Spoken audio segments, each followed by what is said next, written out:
para a cidade, né? Só para todos compreenderem, entendeu? Que essa igreja para a cidade, ela é você e eu, somos nós. Tá? Depois que nos reunimos aqui nesse lugar, nesse prédio, aí ficou a igreja de Vila Carolina para essa cidade. Eu peço para o voluntário aí nos ajudar, que você que foi o voluntário, abra lá em Mateus capítulo 5, verso 14. Esse texto tem uma grande relação com o texto base de Hebreus, capítulo 13. Tá? Cadê o voluntário? Ah, é a voluntária? Espera aí, vamos chegar num acordo, né? Tem 2 voluntários que pegaram o mesmo texto, né? Vós sois a luz do mundo, não se pode esconder a cidade edificada sobre o monte. Ok. Então, o primeiro voluntário leu Mateus 5,14, dizendo, né, que a igreja para a cidade é uma luz. Amém, irmãos? Então, vamos lá.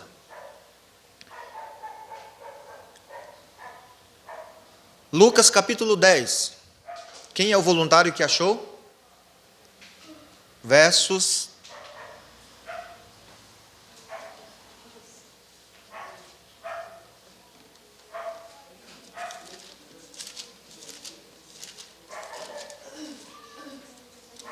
13. Verso 13. O voluntário, por gentileza, leia a partir do verso 13. E depois do verso 13, você lê o verso 15 e o 16. Não tem voluntário para esse texto? Lucas 10, 13, né? O voluntário está tímido, é? Está tímido, né? Tímida, né? Tá bom. Pode ler, pastor. Lucas 10, 13, e aí depois o senhor pula para 15 e o 16. Ai de ti, coração, ai de ti, Betsaída, porque sem Tiro e em Sidom se fizessem as maravilhas que em vós foram feitas, já muito assentadas no saco de pano, grosseiro e cinza, se teriam arrependido. E tu, Cafarnaum, serás levantada até o céu, até o inferno serás abatida. Quem vos ouve a vós, a mim me ouve. E quem vos rejeita a vós, a mim me rejeita. E quem a mim me rejeita, rejeita aquele que me enviou. Glória a Deus. Então, segundo texto, né? E o último texto de Colossenses capítulo 1, verso 13. Ele nos libertou do poder da escuridão e nos trouxe em segurança para o reino do seu Filho amado. Amém. Irmãos, peguei esses 3 textos da palavra de Deus para fazer uma interligação com o texto de Hebreus, que é o texto base do qual a diaconisa Socorro, né, vai ser ordenada, né, assim espero, né, para fazer uma interligação com Hebreus capítulo 13, do verso 1 ao verso 6. Preste atenção em todos os 3 textos, tanto de Mateus, quanto de Lucas e quanto de Colossenses. Tá? São afirmações claras do Mestre Jesus a respeito dos seus discípulos como igreja, dos seus discípulos como pregadores do Evangelho, tá? E a afirmação da condição que éramos antes de conhecer o Evangelho e a condição que agora somos depois que o Senhor nos redimiu. Tá? Então, por que a preocupação nos dias de hoje de sermos uma igreja para a cidade? Porque os três textos nos mostram a preocupação de pensarmos que somos e, na realidade, não executarmos as tarefas daquilo para qual nós fomos chamados. Então, por exemplo, por que nós precisamos ser uma igreja para a cidade? Porque é na cidade que nós vivemos.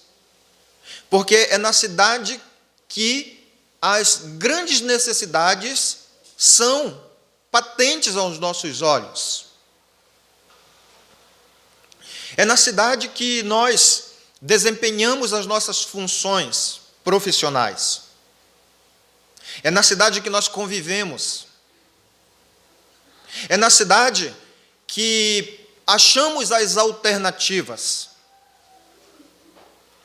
Ou seja, a igreja, que sou eu e você, devemos ser uma igreja que promove o benefício para a cidade. A minha pergunta nesta manhã, de sermos uma igreja para a cidade, é: como está a nossa missão? Acabamos de estudar uma lição falando a respeito de uma mulher que ela executava a sua tarefa na cidade em qual ela estava inserida. Se nós retrocedermos e pensarmos lá no início, no livro de Gênesis, nós vamos encontrar uma pessoa como igreja que ela executava a sua tarefa naqueles dias, tá? E ele se destacava entre os seus contemporâneos. Eu estou falando de Noé. A Bíblia diz que entre os seus contemporâneos, ele se destacava, porque ele procurava ser a igreja aonde ele estivesse. Se nós pularmos um pouquinho mais, até ontem no PG nós falamos a respeito desse personagem chamado Jó. A Bíblia diz que este homem, Jó, era homem. Quem pode me ajudar aí, irmãos? O que Jó era? O que a Bíblia diz? O que Deus diz lá na Bíblia a respeito de Jó? O que ele era? Íntegro. E que mais? E desviava-se do mal. Então ele era um homem que cumpria a sua missão na cidade. Teve um homem que se destacou tanto na sua cidade, nas suas gerações, que ele não morreu. Que ele se destacou tanto, Deus se agradou dele e pegou esse homem e levou para o céu. Quem é ele? Enoque. Teve um outro homem também que se destacou tanto, que o Senhor mandou uma carruagem de fogo. Quem é ele? Entendeu? Isso só um resumo do que é ser uma igreja para a cidade. Né?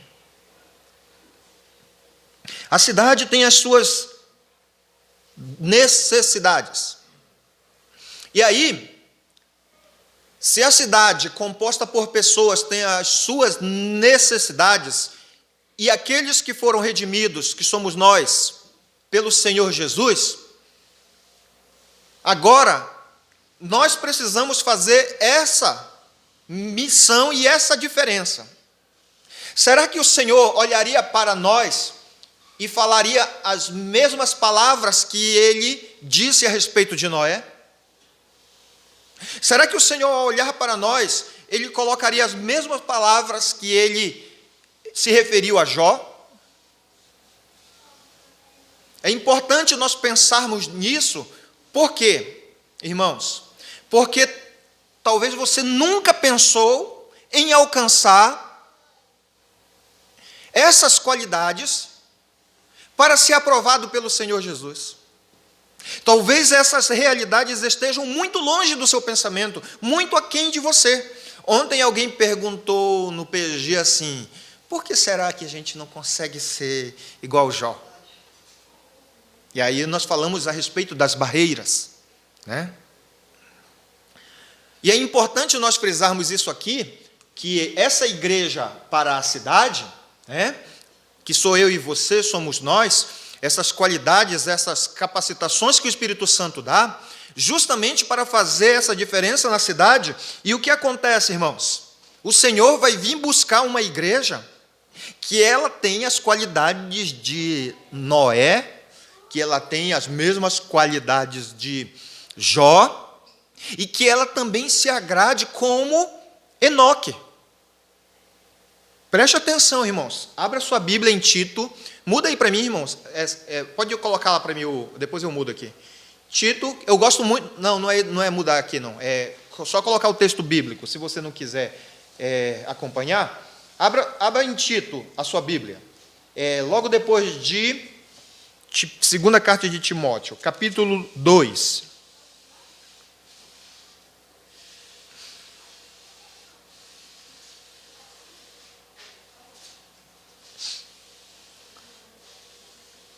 Diz assim, o verso 14: o qual a si mesmo se deu por nós, a fim de remir-nos de toda iniquidade e purificar para si mesmo um povo exclusivamente seu, zeloso de boas obras. Então, a igreja para a cidade, ela possui alguns requisitos, só que muitas vezes, aos nossos olhos, esses requisitos estão muito distantes, estão muito longe. Por isso que eu fiz a pergunta: como está a nossa missão na cidade? Como que está a sua missão, o seu individual na cidade? Essa é uma grande reflexão. Por quê? Porque assim como naquela época Noé se destacou, Jó se destacou, Elias se destacou, na volta de Jesus, como ele mesmo diz lá em Mateus, a situação do mundo estará idêntica. A situação do mundo sem Deus. Mas a situação do povo com Deus também será idêntica. Igual a Noé, igual a Jó, igual a Elias. Só que isso precisa estar sendo cada dia mais plantado nos nossos corações. Nós precisamos cultivar para que essa questão de ser justo, essa questão de ser zeloso, a questão de se desviar do mal, ela se torne um hábito no nosso meio. Porque se ela não se tornar um hábito no nosso meio, logo, o sacrifício de Jesus foi em vão. Se nós tivermos o pensamento de que nunca alcançaremos, o sacrifício de Jesus é em vão, irmãos. Se você se contentar que é impossível, o sacrifício de Jesus é em vão, porque o texto é muito claro de Tito. Ele mesmo se entregou por nós, a fim, ou seja, para quê? Para nos remir de toda iniquidade, para purificar para si mesmo um povo exclusivamente seu. Está na hora de nós sermos, volta lá a imagem, por favor. Está na hora de nós sermos essa igreja para a cidade. E aí nós vamos lá em Mateus 5,14, não é isso? Para nós entendermos o texto de Mateus 5,14, nós temos que voltar em Colossenses 1,13. Por favor, irmã Neuda, leia novamente.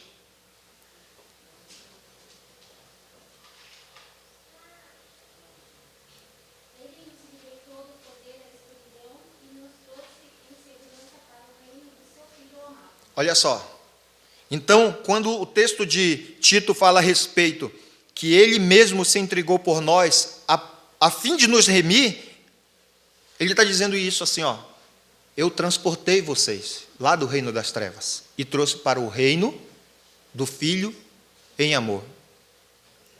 E o reino do Filho em amor é o reino da luz. Amém, irmãos? Por isso que o texto de Mateus 5,14, Jesus vai dizer: vós sois a luz. Se aquele que ele transportou não está sendo a luz do mundo, então o sacrifício de Jesus para você ainda não é eficaz. Você está entendendo, irmão? Está entendendo, irmãos? Amém? Está entendendo? Se você ainda não é a luz do mundo, o sacrifício de Jesus não foi eficaz. O que Jesus está chamando nesta manhã? Entendeu? Seja a igreja para a cidade, seja uma igreja que ilumina.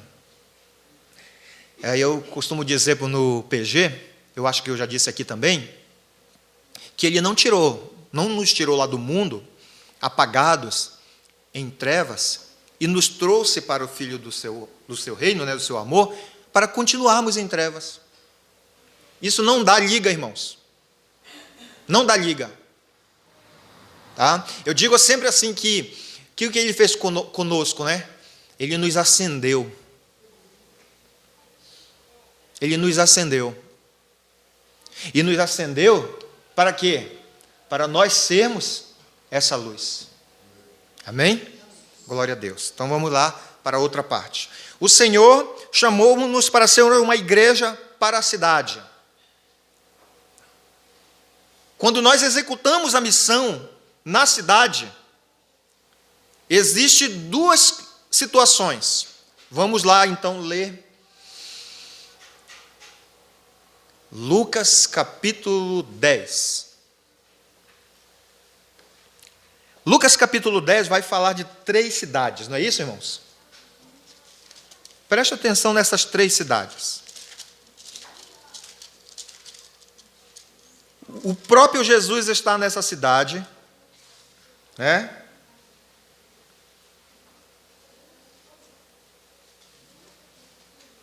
Quem nos dá a conotação que Jesus está nessa cidade é Mateus, tá? Então Jesus não é a luz do mundo? Os discípulos de Jesus não são a luz do mundo? Jesus não mandou os discípulos para a cidade? Existem 2 situações. A primeira delas está no verso 13. Operação de milagres. Daqui a pouco nós vamos falar a respeito desses milagres. Tá bom? Nós vamos falar a respeito de milagres. Primeira delas, a igreja que vai para a cidade, a igreja que ilumina, a igreja que foi incendiada pelo Espírito Santo, a igreja que cumpre a sua missão, como nós temos chamado esta igreja, para pelo menos um contato missionário na semana, para menos um contato missionário, ali aonde você está, opera milagres, porque a palavra profética, dita no sábado passado aqui, quando a palavra profética tem unção, o Senhor opera. Amém, irmãos? Glória a Deus. Ele opera. E aí também há o outro contraponto. Entendeu? As pessoas vão se arrepender ou não.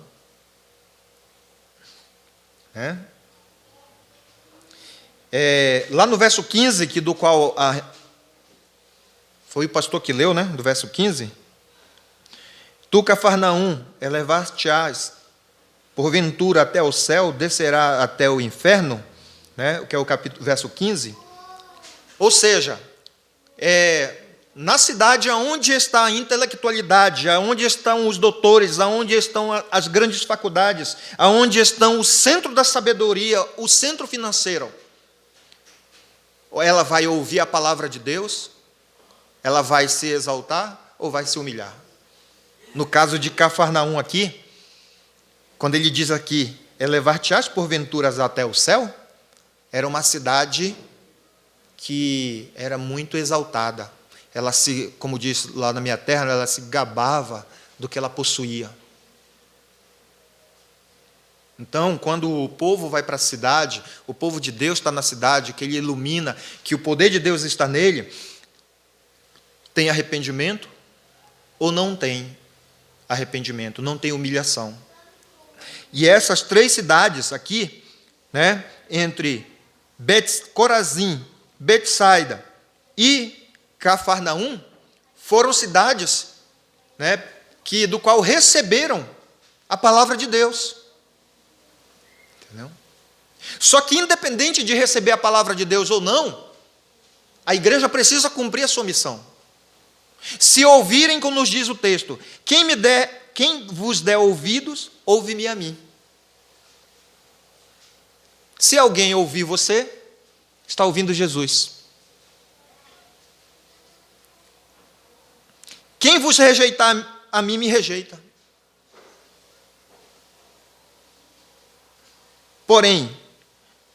Quem, porém, me rejeitar, rejeita aquele que me enviou. E uma das coisas que eu sempre falo nas visitas que eu vou fazer, eu falo que o próprio Jesus disse lá que aquele que abre as portas para entrar na sua casa, recebe o próprio Jesus. Né? E quem dá um copo de água fria para os seus pequeninos, dá um copo de água fria para Jesus.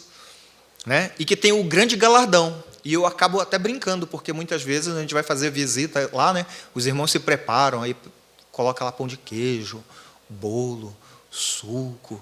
Né? Teve uma irmã até que uma vez fez um pudim para o pastor. Então, se o galardão é grande para quem dá um copo de água fria, presbítero, aí eu fico brincando, imagina quem faz coisas a mais. Né? Então, vejam, que a igreja que ela é luz, a igreja que é para a cidade, e é na cidade que estão as necessidades, independente dela crer, independente dela se humilhar, independente dela aceitar ou não, é o papel da igreja aí, irmãos, é o nosso papel. Como está a nossa missão? Como está a nossa missão? Bom, agora nós vamos lá para o texto de Hebreus, que nós vamos partir para a conclusão.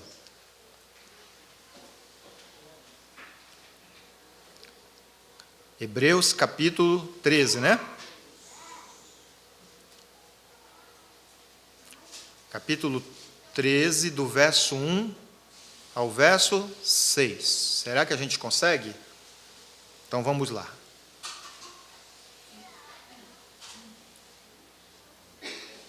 O Senhor já nos transportou do reino das trevas para o seu reino. O Senhor já nos colocou dentro do seu reino, e Ele diz que dentro do reino os seus filhos são luz. E esses filhos que são luz, independente da cidade aceitar a mensagem ou não, nós temos que fazer a missão. Independente de nos receberem ou não, nós temos que fazer a missão. Isso aqui está bem claro na palavra de hoje. Certo? E aí no verso 13, vou mudar agora, né? Pronto. Capítulo 13. Se nós fomos chamados para ser uma igreja para a cidade onde nós vivemos, para cumprir a missão aonde nós estamos, em primeiro lugar nós temos que ler o verso 13. Aqui está, chamado amor fraternal. Seja constante o amor fraternal. Lembra que eu disse que não tem como o Senhor nos tirar do reino das trevas e vir para o seu reino da luz e continuar sendo trevas? Não dá liga? Entendeu? E aí, essa igreja para a cidade, entendeu? Como é que ela executa melhor essa tarefa? Em primeiro lugar, ele fala assim, seja constante. Tá? E a palavra constante aqui, irmãos, quer dizer assim, permaneça. Tem uma tradução que a irmã leu agora, permaneça. Né? Ou seja, que o amor fraternal seja uma referência entre vocês. Que o amor fraternal, ele sendo uma referência entre vocês, todos os momentos que vocês se encontrarem, ele é constante, ele é nítido. Então, a igreja que é para a cidade, tá? E que essa igreja ela é luz, que essa igreja vai, prega, faz a sua missão, independente de receberem ou não, ela tem que demonstrar para essa cidade o amor fraternal. O que é o amor fraternal? É o amor de irmãos, de irmãs. É o amor chamado Filadélfia. É o amor que a gente trata de um amor filéu. É o amor amizade. E nós podemos ser, mais do que irmãos, nós podemos ser amigos. E Jesus disse, eu não tenho mais vos chamado de servos, eu tenho chamado de amigos, porque Jesus nos trata, quer nos tratar como amigos. E para nós fazermos a nossa missão na cidade como luz, em primeiro lugar, o amor fraternal precisa estar no nosso meio. Quando o amor fraternal está no meio, a palavra profética que foi pregada no sábado passado vai fazer efeito, irmãos. Glória a Deus. Tá? Então vamos pular aqui. Segundo lugar, irmãos, chama-se hospitalidade. É difícil ser hospitaleiro nos dias de hoje, não é? Por que ele coloca aqui a questão da hospitalidade? Não negligencieis a hospitalidade. A palavra negligenciar é não esqueça, né, sobre a hospitalidade. Entendeu? E o que tem a ver a hospitalidade com uma igreja que é luz? Entendeu? Aqui, irmãos, a hospitalidade chama-se amor aos estrangeiros. Pessoas de outra nacionalidade. Por exemplo, o que está acontecendo com o nosso vizinho aqui bem perto e que trouxe grande influência para o Brasil? Os irmãos venezuelanos. Não é? Não. Nós temos os bolivianos. Entendeu? E aí, o que acontece? Se temos amor fraternal, amor, amizade uns pelos outros, ele vai dizer assim, ó, também não esqueça que os estrangeiros são o próximo de vocês. Então, uma igreja, ela não esquece dos estrangeiros. Então, aí, o que acontece? Por que ele diz aqui, ele pega a referência? Pois alguns praticando sem saber acolheram anjos. Por quê? Porque os anjos lá eram de outro lugar. Quem que eles representavam lá? Quem foram os anjos? Quem foi que eles acolheram, irmãos? Vamos fazer o teste aqui com a igreja que é para a cidade. Ela é uma igreja que sabe das coisas. Quem foi que recebeu anjos na sua casa? Abraão, Ló, Raabe, quem mais? Entendeu? Porque eles têm conotação de outra nacionalidade, eles são celestiais, se incorporaram como homens, se chegaram às pessoas, entendeu? Então, a hospitalidade não tem nada a ver, irmãos, daqui a gente tenha que pegar alguém que a gente não conhece, que está na rua, e trazer para dentro de casa. Não tem nada a ver isso, irmãos. Entendeu? Eu não vou ser hospitaleiro, eu não sou hospitaleiro porque eu não conheço, entendeu? Sabe? Então, a questão naquele tempo era outro contexto, totalmente diferente dos dias de hoje. Mas, ele diz assim, ó, não se esqueça, não desvalorize isso. A igreja que é luz, ela não pode esquecer que a hospitalidade, né, que a hospitalidade ela tem a conotação de amor ao estrangeiro, entendeu? Ela é um mandamento, que é o amor ao próximo. Se nós temos o amor fraternal, que é o amor ao próximo, a hospitalidade, ela está interligada. Vamos agora pensar nisso aqui, ó. Se a igreja ela tem o amor fraternal, ela é luz, e ela pratica a hospitalidade aos estrangeiros, qual é a consequência? Vem a terceira palavra. Lembrai-vos dos encarcerados. Então tinha os estrangeiros, que eram trazidos como escravos, tá? Tinha os estrangeiros que eram convertidos ao cristianismo, e tinha os próprios irmãos da comunidade que eram perseguidos pelo Império Romano por não abandonarem a fé. E aí o que ele diz assim, ó, lembrai-vos dos encarcerados, ou seja, daqueles que estão amarrados, daqueles que estão em grilhões, daqueles que estão prisioneiros. Então, naquela época, esta situação era muito comum. Mas se tem hoje um irmão nosso preso, é incomum, não é, irmãos? Não é incomum? Você sabe de algum irmão que está preso? Nosso? Não sabemos. Entendeu? Mas aqui nós podemos transformar essa realidade que não é a nossa em saber daquelas pessoas que estão amarradas pelas armadilhas de Satanás. E aí ele diz assim, ó, a igreja que é luz, a igreja que vai para a cidade, a igreja que cumpre a sua missão, independente dela receber ou não, se ela tem o amor fraternal, se ela tem o amor ao estrangeiro, então ela vai lembrar